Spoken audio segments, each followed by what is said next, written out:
2023లో 12 నెలలో మరి సర్వే చేయడం జరిగింది. 2028, 29 మరి ప్రభుత్వ స్థలం వక్ఫ్ బోర్డు సంబంధించింది. నేనే గ్రామంలో ఉన్నటువంటి పెద్ద మసలను తీసుకెళ్ళి అక్కడ సర్వే చేయించి మండల సర్వే, ఏడీ సర్వే అందరూ వచ్చి అక్కడ మళ్ళీ వక్ఫ్ బోర్డు ఇన్స్పెక్టర్ వాళ్ళు వచ్చిన షబ్బీర్ అంటే ఆయన కూడా వచ్చిండు. మరి వచ్చి అక్కడ ఉండి అందరం కలిసి ఉండి గ్రామస్తులం అందరం ఉండి సర్వే చేయడం జరిగింది. అద్దుబందులు వేసిండు, రెడ్ మార్క్స్ కూడా గీయడం జరిగింది, చేయడం జరిగిందంతా. చేసినాక ఆ రోజు నాటికి అప్పుడు పర్ఫెక్ట్ ఉంది, అన్ని తీసి డిమాలిషన్ చేసేసారు. స్లాబ్ వరకు వచ్చేసి ఫెన్సింగ్ మొత్తం పైన స్లాబ్ ఇస్తాం కదా, రాడ్ అల్లేసిన దాన్ని తీసేసారు. ఇక మనం ఊకే అదే పని దాని దగ్గరికి వెళ్ళామో చూడలేదు. మేము కూడా నేను మొన్న ఒక 3 months 4 months అవుతుంది అక్కడ వెళ్ళి పోయేసరికి ఇల్లు బిల్డింగ్లు కంప్లీట్ అయినాయి.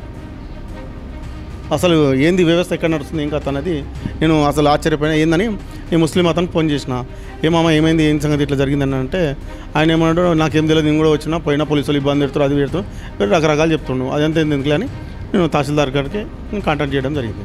ఇప్పుడు మీరు చెప్పినట్టు గతంలోనే దాని మీద సర్వే జరిగింది, అక్కడ అక్రమ నిర్మాణాలను అధికారులు కూల్చేశారా? అది ఏ ఇయర్లో జరిగింది, ఏ సంవత్సరంలో జరిగింది? 2023లో 12 నెలల దాని జరిగింది. అప్పుడే వక్ఫ్ బోర్డు వాళ్ళు పోతే వాళ్ళు దరఖాస్తు ఇస్తే వాళ్ళు వచ్చారు, వక్ఫ్ బోర్డు నుంచి వచ్చారు, వచ్చి సర్వే కూడా చేసారు కదా. ఆ రోజు సర్వే చేసినాం, గ్రామ పెద్ద మనుషులు అందరం ఉన్నాం, అందరి సమక్షంలో మొత్తం సర్వే చేసి అక్కడ అయితే అక్కడ ఉన్న అద్దుబందుల వాళ్ళతో అందరూ పిలిపించారు, వాళ్ళు వచ్చారు, వీళ్ళు వచ్చారు, అందరూ పెద్ద మనుషుల సమక్షంలోనే సర్వే చేయడం జరిగింది. దానికి కావాలి అది అని అంటే ఎవరైతే శివకుమార్ అనే వ్యక్తి ఉండే, ఇది కావాలి, ఇది ఇంట్లో కావాలి, అందులో కావాలి, జనతా బయట చేస్తే కూడా అది కాదు, అందరి సమక్షంలో అందరు సంతకాలు చేసినాం, ఒప్పందం అయింది, ఒప్పుకునే సంతకం కూడా చేసినాం, అన్నీ ఉన్నాయి కదా దీని మీద. నేనంటే నేను కాదు కదా, నేను రాసింది కాదు కదా, మండలం నుంచి వచ్చిన వాళ్ళే దాంతో ఉంది.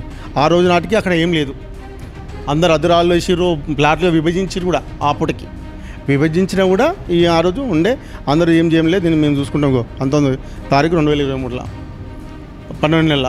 అంటే ఇప్పుడు చాలా క్లియర్గా మీరు చూపించిన డాక్యుమెంట్లో ఆ రోజు సర్వే చేసినట్టు, పంచనామా రాసినట్టు చాలా స్పష్టంగా అర్థమవుతుంది. అందులో ఎవరైతే పెద్ద మనుషులు అక్కడ స్థానికులు ఉన్నారో వాళ్ళ సంతకాలు కూడా ఉన్నాయి, మీ సంతకం కూడా ఉంది.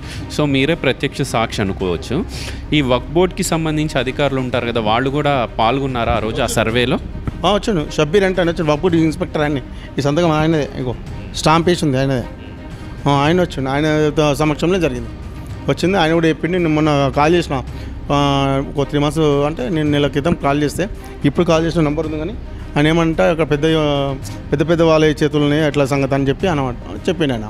అన్నప్పుడు నేను చేసిన తహసీల్దార్కి నేను సంప్రదించిన. అయితే మా గ్రామం నష్టపోతుంది, మరి ఈరోజు మరి ఎట్లా చేస్తారు, ఏం కాదు, ఇట్లా మన 2028, 29 సర్వే నెంబర్ అని అడిగితే ఆయన ఏమంటాడు, సరే నేను చూస్తే ఇప్పుడైతే ప్రజెంట్ అయితే కడుగుండని ఆపేసి స్టాప్ చేసి పెట్టిండు. కాదు, డిమాలిషన్ చేయాలంటున్నాను.